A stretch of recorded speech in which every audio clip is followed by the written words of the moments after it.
Inverex VFD की setting. जी हाँ दोस्तों, अगर आप कम सोलर पैनल लगाकर ज्यादा पावर हासिल करना चाहते हैं या आप ऐसी VFD की तलाश में हैं जो कम से कम सोलर पैनल पर भी स्टार्ट हो जाए। अक्सर दोस्त कहते हैं कि हमें ओरिजिनल VFD के बारे में बताएं, क्योंकि यहाँ पे ज्यादातर जो है वो कॉपी VFD भी मिल रही होती हैं या नॉन वारंटी वाली VFD मिल रही होती हैं। हमें ऐसी VFD के बारे में बताएं जो 1 साल गारंटी के साथ आती हो, एक ऑथेंटिक कंपनी की हो, उसके सर्विस सेंटर भी हो और आफ्टर इंस्टॉलेशन हमें कोई ऐसा नंबर भी दें जो उस VFD के बारे में हमें गाइड भी कर रहा हो। तो ये वीडियो आप ही के लिए है, क्योंकि आज की वीडियो में हम इन्वरेक्स VFD की पैरामीटर सेटिंग के बारे में आपको बताएंगे कि जब भी आप एक नई VFD इंस्टॉल करते हैं तो आपको कौन से पैरामीटर सेट करने पड़ते हैं। आपको बताता जाऊं कि इन्वरेक्स ने 2 तरह के मॉडल लॉन्च किए हैं। एक को उन्होंने किंग सीरीज का नाम दिया है, एक को उन्होंने किंग प्रो का नाम दिया है। तो आज जो मैं VFD जिसकी वीडियो बना रहा हूं वो किंग सीरीज की वीडियो बना रहा हूं कि आप अगर नई VFD परचेज करते हैं तो आपको इंस्टॉल करते हुए कौन से बेसिक पैरामीटर की सेटिंग करनी पड़ती है, जानते हैं आज की इंटरेस्टिंग वीडियो में। अरे दोस्तों, मैं अब आपको Inverex company king series VFD की सेटिंग बताता हूं कि जब आप एक नई VFD परचेज करते हैं तो उसकी पैरामीटर सेटिंग क्या होती है। जैसे कि मैंने आपको बताया कि ये ओरिजिनल इन्वरेक्स की VFD है जिसके साथ आपको एक अदद वारंटी कार्ड मिलता है। इसकी 1 साल की वारंटी होती है। आपको पता है कि इन्वरेक्स के सर्विस सेंटर जो हैं वो पूरे पाकिस्तान में मौजूद हैं। सबसे अच्छी बात जो मुझे इनकी लगी है वो ये लगी है कि इन्होंने जो यूज़र मैनुअल दिया है वो उर्दू में दिया है। तो कब से मैं ये चीज़ चाह रहा था कि कोई ऐसा ब्रांड हो जो हमारे पाकिस्तानी लैंग्वेज में उस चीज़ को कवर करे कि उर्दू ज़बान में जो है यूज़र मैनुअल लाए ताकि लोग उसको समझें और उसको इंस्टॉलेशन में इस्तेमाल करें। तो इन्वरेक्स ने ये पहला काम जो है वो कर दिया है। तो मुझे इस चीज़ पे बहुत ज़्यादा इनकी खुशी है। इस बात पे इनका 1 लाइक तो बनता है। तो दोस्तों, प्रॉपर अब हम इसकी सेटिंग करते हैं। सेटिंग में सबसे पहली सेटिंग जो मैं आपको बताने लगा हूँ वो ये बताने लगा हूँ कि आप इसके तमाम पैरामीटर को रीसेट कैसे करते हैं। तो जब हम एक नई सेटिंग करते हैं तो पहले हम VFD को रीसेट करते हैं। इन्वरेक्स की VFD को रीसेट करने का जो तरीक़ाकार है वो ये है कि आप प्रोग्राम में जाएंगे, आपके सामने PP आ जाएगा। आपने इसमें जो है वो डाटा इंटर करना है। तो आपने PP01 में जाना है, इसमें आपने डाटा इंटर करना है। तो आपके सामने 3 0 आएंगे, इसको 0 को आपने 1 करना है। जैसे ही आप इधर करेंगे, डाटा इंटर करेंगे, तो ये जो VFD है यहाँ पे ये VFD रीसेट हो चुकी है। अब सबसे पहली जो सेटिंग मैं आपको बता रहा हूँ वो ये बता रहा हूँ कि अगर आपके पास मोनोब्लॉक है या सबमर्सिबल पंप लगा है या आटा चक्की के साथ आप इसको लगा रहे हैं तो उसके लिए आप पहली सेटिंग क्या करेंगे। इसके लिए आपको प्रोग्राम का बटन दबाना पड़ेगा। P0 में जाएंगे आप। P0 में जैसे ही आप जाएंगे तो आपने डाटा इंटर करना है। यहाँ पे ये डाटा इंटर मैंने इसको कर दिया तो आपके सामने P000 आ गया। यहाँ पे भी मुझे P001 में जाना है। डाटा इंटर करूँगा, डाटा इंटर करते यहाँ पे 0 मुझे दिखाई देता है, 1 है और 2 है। अगर आपके पास, मैं बड़ी अहम सेटिंग आपको बता रहा हूँ, सबमर्सिबल लगा हुआ है तो फिर आप इस पैरामीटर सेटिंग को 0 पर रहने देंगे।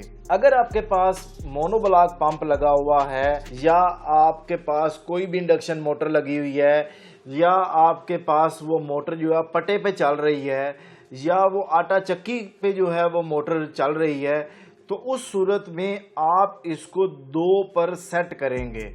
यानी 0 का मतलब है वो सबमर्सिबल और 2 का मतलब है कि ट्यूबवेल पे मोनोब्लॉक या आटा चक्की या बेल्ट पे कोई भी चीज चल रही है तो 2 पर सेट करेंगे। सवाल ये पैदा होता है कि 1 नंबर सेटिंग का मतलब क्या है। 1 नंबर भी एक तरह की एक सिंक्रोनस मोटर होती है जो कि इंडस्ट्रियल लेवल में यूज होती है, बहुत कम यूज होती है। ये सेटिंग उसके लिए है। नॉर्मली जब आप आटा चक्की या ट्यूबवेल लगाते हैं तब आप इसको नहीं छेड़ते, या आप सबमर्सिबल लगा रहे होते हैं 0 पे, या आप मोनोब्लॉक या आटा चक्की या बेल्ट पे लगा रहे होते हैं तब आप इसको 2 करते हैं। डाटा इंटर करेंगे। अभी हमारे पास जो है मोनोब्लॉक पंप लगा हुआ है, हम इसको 2 पर डाटा इंटर करेंगे, बैक जाएंगे।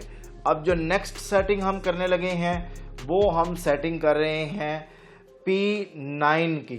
P9 में जब आप जाएंगे तो आपके सामने यहाँ पे जैसे कि ये P1 2 3 4 5 6 7 8 9, P9 में आप जाएंगे, डाटा एंटर करेंगे। यहाँ पे आपने जो पहली सेटिंग करनी है वो P9 59 में आप जाएंगे। तो यहाँ से मैं इसको डाउन करूँगा ताकि मैं जल्दी वहाँ तक पहुँच जाऊँ। तो P9 59, P9 59 में मैं डाटा एंटर करूँगा। यहाँ पे आपको 0 मिल रहा है, इसको आप जो है वो 1 सेट करेंगे और डाटा इंटर कर देंगे।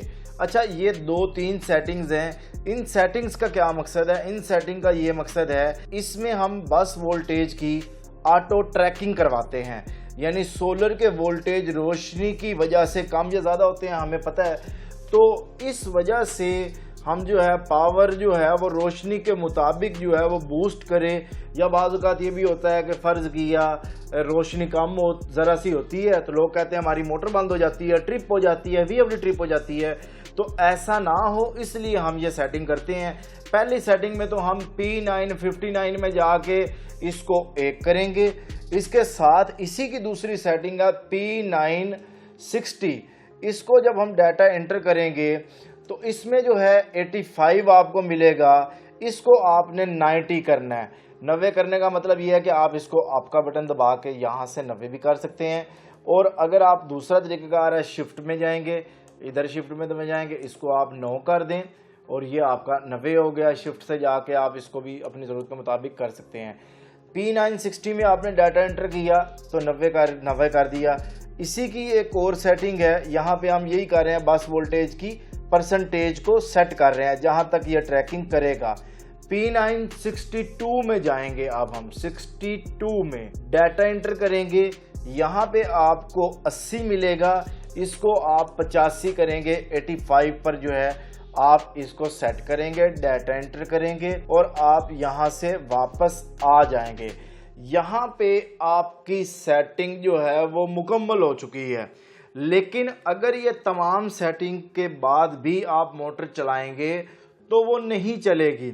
उसकी वजह क्या है? इसके लिए आपको ये जो डिस्प्ले के साथ हमें एक अदद पोटेंशियोमीटर लगा हुआ है, इसको आप 50 Hz तक लेके जाएंगे। अब इसको आप स्लो करेंगे तो ये पॉइंट चलेंगे, अगर इसको आप तेज़ करेंगे तो इसके जो है ना वो बाकी दूसरे वाले पॉइंट जो हैं वो चल रहे होंगे। जैसे कि आप देख सकते हैं कि हमने 50 Hz पे मोटर को चलाना है, तो हम यहाँ पे 50 करेंगे तो ये 50 Hz पे मोटर चलेगी। एक अच्छी बात यह है कि इसके अंदर पोटेंशियोमीटर लगा हुआ है, नॉर्मली हमें ये अलग से लगाना पड़ता है। इसमें एक और चीज़ भी है, अक्सर इसमें हमने ये देखा है कि हमारे पास भट्ठों पे जो जिगजैग वाले जो जहाँ पे ब्लोअर की मोटर लगी होती हैं वहाँ पे हम 22 हर्ट्ज पे, 25 हर्ट्ज पे, 30 हर्ट्ज पे इस तरह चला रहे होते हैं। तो उसके लिए हमें प्रॉपर अंदर पैरामीटर सेटिंग करनी पड़ती है, फिर जाके आना पड़ता है। इस VFD में ये खासियत है कि आप जो है इसको यहीं से जस्ट सेट करेंगे और आप इसको रन करेंगे तो ये सेटिंग इसकी यहाँ पे हो जाएगी। पहले दोस्तों ये इसकी बेसिक सेटिंग है। मज़ीद इसकी बहुत सी सेटिंग्स और हैं जिसमें अगर हमें इस VFD के साथ अलग स्विच लगाना है तो उसका क्या तरीक़ाकार है, उसकी क्या सेटिंग है। अगर आप चाहते हैं कि मैं इसकी एक्सेलरेशन और डी एक्सेलरेशन पर वीडियो बनाऊं, जो भी टॉपिक आप चाहते हैं आप कमेंट सेक्शन में मुझे बताएं कि हम इनवरेक्स VFD के इस टॉपिक पर VFD देखना चाहते हैं या आप ये वीडियो बनाएं, तो मैं वो वीडियो लाजमी बनाऊंगा। आपको बताता जाऊं कि इनवरेक्स की जानिब से एक प्रॉपर टीम जो है हायर की गई है जो VFD को देख रही होती है। उनका नंबर भी मैंने यहाँ स्क्रीन पर शेयर कर दिया है। ये सेल्स का नंबर नहीं है, अगर आपको VFD खरीदनी है तो ये इस तरह की आपको हेल्प नहीं करेंगे, ये आफ्टर सेल का नंबर है। अगर आपको ये VFD परचेज करनी है तो आप स्क्रीन पर दिए गए नंबर पर रब्ता करके ये VFD परचेज भी कर सकते हैं। अगर आप एक इंस्टॉलर हैं और आपको कस्टमर ये डिमांड करते हैं कि हमें ओरिजिनल और अच्छी कंपनी की वारंटी वाली VFD इंस्टॉल करके दें, या आप एक कस्टमर हैं और अपना सोलर ट्यूबवेल, आटा चक्की इंस्टॉल करना चाहते हैं और आप एक अच्छी VFD की तलाश में हैं, तो यकीनन इनवरेक्स की ये VFD आपके लिए एक बेस्ट ऑप्शन हो सकता है। अगर आप ये VFD परचेज करना चाहते हैं तो आप अपने करीब तरीन इनवरेक्स कंपनी के ऑथराइज्ड डीलर से ये VFD परचेज कर सकते हैं।